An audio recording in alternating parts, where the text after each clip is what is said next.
नमस्कार, आप सभी का पुनः इस वीडियो में स्वागत है और अरब सागर पर बनने वाले संभावित सिस्टम को लेकर लेटेस्ट अपडेट का बुलेटिन आप मेरे साथ देख रहे हैं। संभावनाएं अब बढ़ रही है बंगाल की खाड़ी पर सिस्टम को लेकर, लेकिन दूसरी तरफ अरब सागर पर भी सिस्टम को लेकर संभावनाएं बढ़ती हुई नजर आ रही है। अगस्त के दूसरे सप्ताह में अरब सागर के ऊपर एक मजबूत सिस्टम बनने की संभावना है। हालांकि यह सिस्टम संभावना है कि पहले ही सप्ताह में अरब सागर में प्रवेश करेगा, लेकिन दूसरे सप्ताह तक ये सिस्टम जो है मजबूत होता हुआ आपको नजर आएगा और देश के कई राज्यों में मॉनसून को सक्रिय करेगा और व्यापक बारिश देता हुआ नजर आएगा। तो चलिए जानते हैं कि कब तक सिस्टम आगे बढ़ेगा और कब तक बनना शुरू होगा। साथ ही साथ भारत के किन राज्यों को ये प्रभावित कर सकता है और कितना मजबूती के साथ आगे बढ़ेगा, यानी कि कई सारे सवाल हैं और सिस्टम एक है। ऐसे में पूरी जानकारी मैं आप तक पहुंचाऊंगा और आपको बताऊंगा कि सिस्टम का ट्रैक क्या रहेगा, यानी कि किस दिशा में आगे बढ़ता हुआ ये सिस्टम आपको नजर आएगा।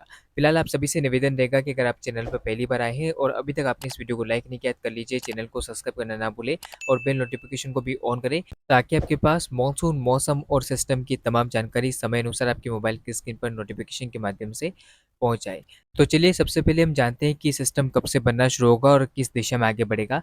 तो आप देख सकते हैं कि बंगाल की खाड़ी के ऊपर संभावना है कि 7 अगस्त के आसपास एक सिस्टम का निर्माण होगा जो धीरे धीरे आगे बढ़ता हुआ मजबूत होगा। इस बीच संभावना है कि यह सिस्टम 8 अगस्त के आसपास तटीय इलाकों को कवर करेगा और इस बीच ये सिस्टम डीप डिप्रेशन की इंटेंसिटी तक पहुंच सकता है। हालांकि ये सिस्टम जब आगे बढ़ेगा तो उत्तर पश्चिम दिशा में आगे बढ़ता हुआ ये सिस्टम संभावना है कि कर्नाटक के तटों को पार करेगा और इस बीच संभावना है कि 10 अगस्त के आसपास ये सिस्टम जो है उत्तर पूर्वी अरब सागर के भागों के ऊपर पहुंचेगा। हालांकि देखिए आपके ये सिस्टम पश्चिमी तटीय इलाकों को प्रभावित करता हुआ आगे बढ़ता हुआ संभावना है कि 11 अगस्त के आसपास ये सिस्टम जो है वो गुजरात के तटों के पास पहुंचेगा। इस बीच ये सिस्टम कितना इंटेंसिफिकेशन करेगा अगर इसकी बात करें तो आप स्क्रीन पर मॉडल में देखिए। ये संभावना है कि पहले एक निम्न दबाव का क्षेत्र बनेगा, उसके बाद ये सिस्टम डिप्रेशन की इंटेंसिटी में भी आ सकता है। देखिए जब ये सिस्टम तटीय इलाकों के पास पहुंचेगा तब थोड़ा इंटेंसिफिकेशन करेगा, उसके बाद जब ये सिस्टम समुद्र में पहुंचेगा तब और ज़्यादा मजबूत होकर आगे बढ़ता हुआ आपको नजर आएगा। हालांकि देखिए जब ये सिस्टम भारत के पश्चिमी तटीय इलाकों के पास रहेगा तो थोड़ा कमज़ोर रहेगा, लेकिन जैसे ही ये सिस्टम थोड़ा समुद्र में आगे बढ़ेगा और मजबूत होता हुआ आपको नजर आएगा और फिर से ये सिस्टम गुजरात के तटों के पास पहुंचेगा तो कमज़ोर होता हुआ आपको नजर आ सकता है। तो आप देख सकते हैं कि किस तरह से सिस्टम का रुख रहेगा और इस बीच आप देखिए कि कई राज्यों में काफ़ी भारी बारिश होने की संभावना रहेगी, जिसमें खास तौर पर आप देख पाएंगे कि भारत के पश्चिमी तटीय इलाकों में भारी बारिश हो सकती है।